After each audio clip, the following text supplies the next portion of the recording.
Hello বন্ধুরা, আজকের recipe নারকেল দিয়ে ডিম আলু রান্না। কথাই বলে বহুগুণে নারকেল, এর জল থেকে শ্বাস সবই উপকারী। নারকেলের মধ্যে ভিটামিন, আয়রন, কপার অনেক কিছুই আছে। এর নাকি উপকার অনেক, ওজন কমবে, উচ্চ কোলেস্টেরল নিয়ন্ত্রণ থাকবে, পেটের মেদ কমাতেও সাহায্য করে।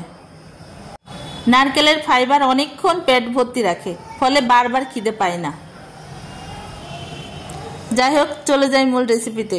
প্রথমে আমি এখানে আলু আর ডিম ভালো করে ওয়াশ করে নিয়েছি। আপনারা যে যে পরিমাণে রান্না করতে চান, আমি এখানে 4টি ডিম আর কিছু পরিমাণ আলু নিয়েছি। ডিম আর আলুগুলো সিদ্ধ করে নিয়েছি, তবে আলুগুলো অর্ধেক সিদ্ধ করে নিতে হবে এবং এভাবে পিস পিস করে কেটে নিয়েছি। এখন আমি ডিমগুলো ভেজে নিচ্ছি।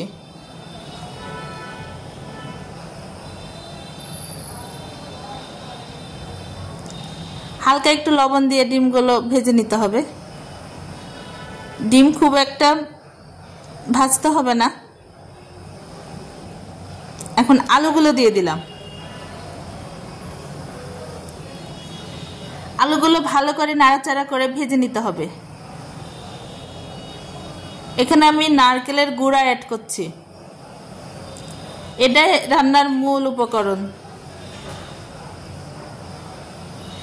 নারকেলের গুঁড়া অ্যাড করাতে রান্নার স্বাদ বহুগুণে বেড়ে যাবে। খুব ভালো করে ভেজে নিতে হবে। আমি লবণ অ্যাড করে দিলাম।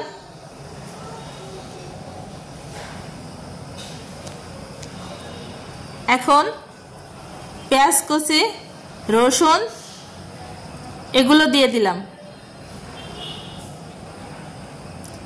তারপরে আবার অনেকক্ষণ ভালো করে ভেজে নিলাম।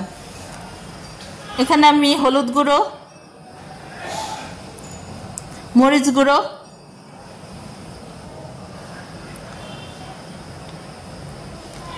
ধনিয়ার গুঁড়ো,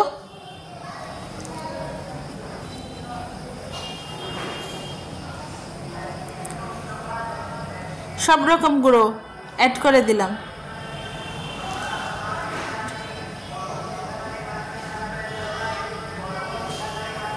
এগুলো দিয়ে ভালো করে ভেজে নিতে হবে। এখানে আমি একটু গরম মশলার গুঁড়ো অ্যাড করে দিয়েছি।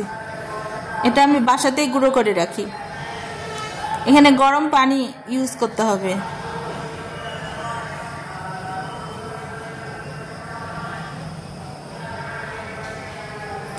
পানির পরিমাণটা খুব বেশি দিতে হবে না, কারণ আলুটা অর্ধেক সিদ্ধ করা। তবে আলুগুলো একটু চেক করে দেখে নেবেন সিদ্ধর পরিমাণটা কেমন, সেই অনুপাতে পানি দিতে হবে। এখানে আমি ডিমগুলো অ্যাড করে দিচ্ছি। ডিমগুলো ভালো করে দিয়ে একটু নাড়াচাড়া করে আমি ঢাকনা দিয়ে ঢেকে দিলাম। এই তো তরকারি এই পর্যায়ে ঝোলগুলো প্রায় শুকিয়ে গিয়েছে। ডিম আলুর সিম্পল রেসিপি, কিন্তু খেতে ভীষণই মজা। খুব শর্টকাটে হয়ে যায়।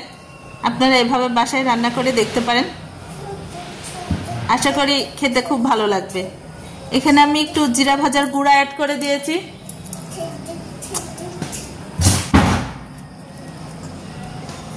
তো আজ এ পর্যন্তই। ওকে, ভালো থাকবেন। দেখা হবে নতুন কোনো রেসিপি নিয়ে।